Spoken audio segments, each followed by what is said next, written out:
আজান দিয়ে দিয়েছে, দোয়া পড়ি। আল্লাহুম্মা আমিন। আল্লাহুম্মা আমিন। রাব্বানা আতিনা ফিদ দুনিয়া হাসানাতাও ওয়া ফিল আখিরাতি হাসানাতাও ওয়া কিনা আযাবান নার।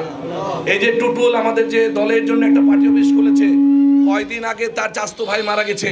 ইয়া আল্লাহ, তার ভাইকে তুমি জান্নাতবাসী করো, সকল গুনাহ খাতা মাফ করে দাও। আল্লাহ, এই বরগাছির 3 নম্বর ওয়ার্ডে যে সমস্ত মুরব্বীরা ইতিপূর্বে মারা গেছে, আমাদের যারা এখানে উপস্থিত আছি, যাদের মা মারা গেছে, বাবা মারা গেছে, দাদা দাদি, নানা নানি, আত্মীয় স্বজন, বন্ধু বান্ধব, প্রতিবেশী যারা মারা গেছে, আল্লাহ সবাই তুমি তাদেরকে মাফ করে দাও। তাদের কবর আযাবকে তুমি মাফ করে দাও। আল্লাহ, তুমি তাদেরকে বেহেশতের পোশাক পরে দাও।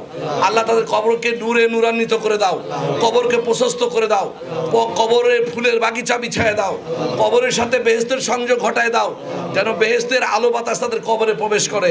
ইয়া আল্লাহ, তুমি তাদেরকে মাফ করে দাও। রাব্বির হামহুমা কামা রাব্বায়ানি সাগীরা, রাব্বির হামহুমা কামা রাব্বায়ানি সাগীরা। ইয়া আল্লাহ, আমাদেরকে তুমি মাফ করে দাও। আল্লাহ, তুমি আমাদেরকে শক্তিশালী ঈমান দাও। আল্লাহ, তুমি আমাদেরকে ক্ষমা করে দাও। আল্লাহ, তুমি আমাদের জ্ঞান দাও। আল্লাহ, তুমি আমাদেরকে ধৈর্য দাও। আল্লাহ, তুমি আমাদেরকে রিজি রোজগারে বরকত দাও। আল্লাহ, তুমি আমাদের ক্ষমা করে দাও। হক লা ইলাহা ইল্লাল্লাহ মুহাম্মদ রাসূলুল্লাহ।